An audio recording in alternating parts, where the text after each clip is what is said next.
like, say I did everything perfect, what's like the life expectancy of that patch? Really, it should be. It could be. I mean, as you can tell, it held on there. Yeah. It just, I mean, I could see where the little hole is. Yeah, there's a few. There's a few of them just like that. Those little tiny ones. I mean, it looks like the back of it was ground down. I mean, probably just why it bubbled is it probably just didn't have enough time to cure or something like that. Like 5200 or contact cement or. So I mean, when they bring us these repairs that they did themselves, I mean, it's taken me like an hour just to get what they did off. And then by going bigger and make sure, I mean, you at least have an inch. I mean, even if you just did one, like look at how close they could have came and running out. That's pretty close, huh? Down there. So you always want to kind of make sure you leave like an extra inch all around. Uh-huh. That's just soapy water, right? Oh yeah. Yeah, just Dawn dish soap and water.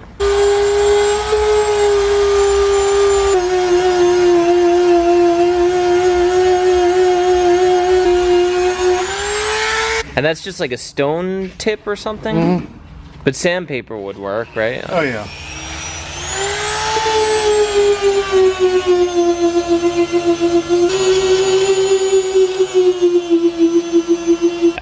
I mean, if you don't sand it down and you leave it to where it's shiny like that, the glue's not going to stick to it. And that's why most of the time you can just peel that right off. Oh wow. If you don't sand the spot on the boat and you don't sand that, you could just, if you sand one, not the other, you can still peel it off. If you don't sand both of them, you can peel it off even easier. I wonder if that's what I did, because I definitely sanded, but I don't know if I went to town that much, because it was all by hand. And then obviously when you're going to put it on, you want to make sure there's no air pressure in it, because if you do, then that air is just going to want to push while that glue's trying to cure. It's going to want to bubble out. Right.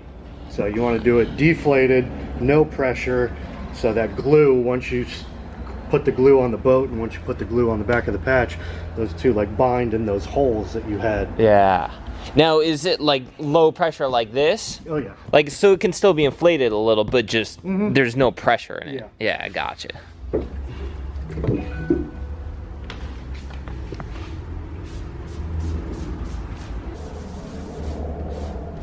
This is the two-part stuff, huh? It's gonna take, because you want to put one coat on the patch, one coat where you're gonna put on the boat, wait about 10 minutes.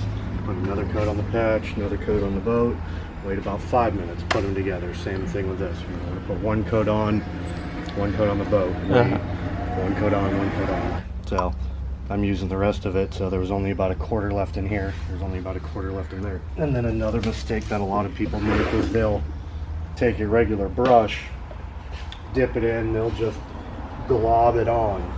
You don't need a lot of glue. So we'll take our scissors and we'll cut down the bristles so you really stretch that glue and pull this. You just want a thin coat.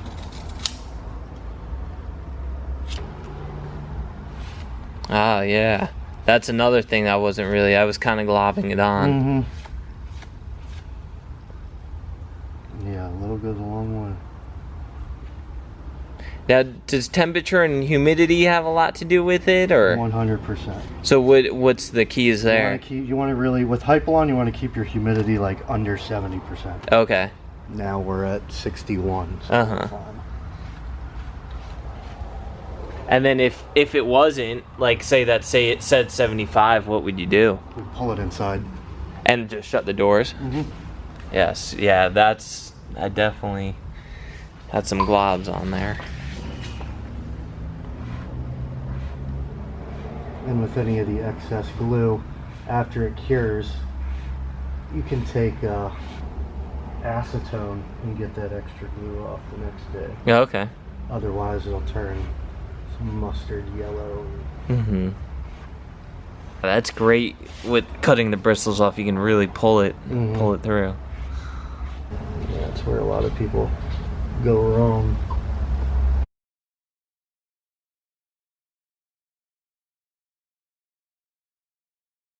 And then I marked my arrow facing up to show me that, just so I match up perfectly.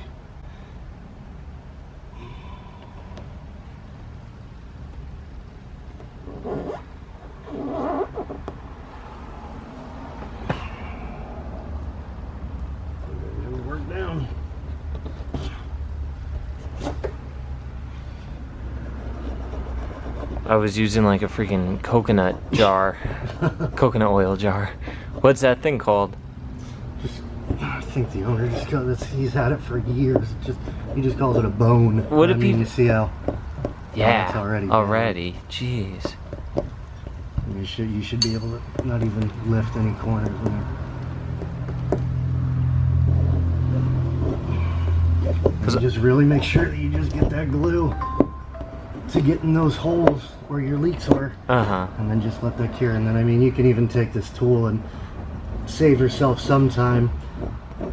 And even just your finger, just rubbing some of the old glue off that you just went over the edges with. So other people use, instead of that tool, what do they use? Like a... Yeah, you can use a roller.